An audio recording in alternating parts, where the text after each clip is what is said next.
Hi, my name is Erin Johnson and I work for the Isaac Walton League. Today I'm going to show you an activity from our Creek Freaks curriculum called Filter Plants. Filter Plants is a great activity that shows students how streamside or riparian plants are able to filter out pollutants. Here are the materials you're going to need. You'll need 2 cups labeled A and B. You'll need 1 bunch of celery, a 1/4 cup measuring cup, a knife, a centimeter ruler, a few sheets of paper, white vinegar, a pencil, food coloring, extra water, and a roll of paper towels.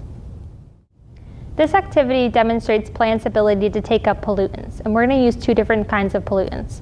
The first is food coloring, which is going to represent excess nutrients in the water, and the second is vinegar, which is going to represent a form of toxic pollution. So in your first cup, you're going to add 1 cup of water.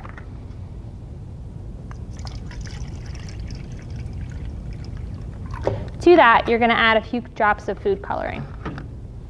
We found that red works best and is the easiest to see in the celery. So I added 5 drops of food coloring to that. In the second one, you're going to add 3/4 of a cup of water.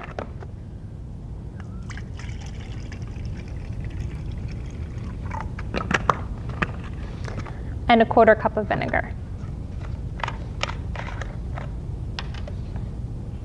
It's easy if you use measuring cups for this, because then you're able to measure out the water as you pour it in. We're also going to add 5 drops of food coloring to this.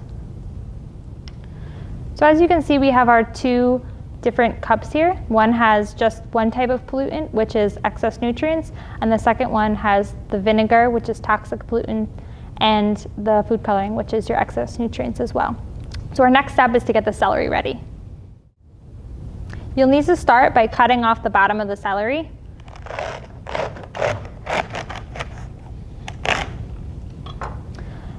And then you'll divide these pieces equally between the 2 different cups. After you've let the celery sit overnight, you're going to want to pass it out to your students so they can make some observations about it.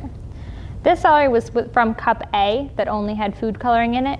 You should be able to see the red dye has traveled all the way up to the leaves, and the celery remains pretty stiff. This celery was from cup B, which had vinegar and food coloring in it, and you can see that no dye has come up to the leaves, and it's also a lot more flexible.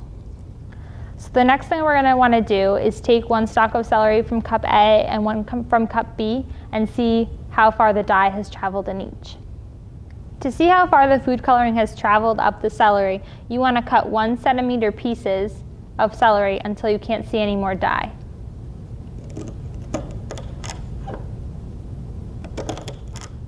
As you can see, the food coloring in celery A was able to travel all the way up the stalk and even into the leaves.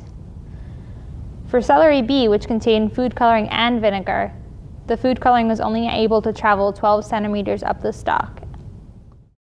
This activity shows how streamside plants are able to take up excess nutrients and their ability to absorb some toxic pollutants. You can start a discussion with your students about restoration projects involving riparian zone or streamside plantings and how that helps the environment. For more information and to check out the Creek Freaks curriculum, please visit our website.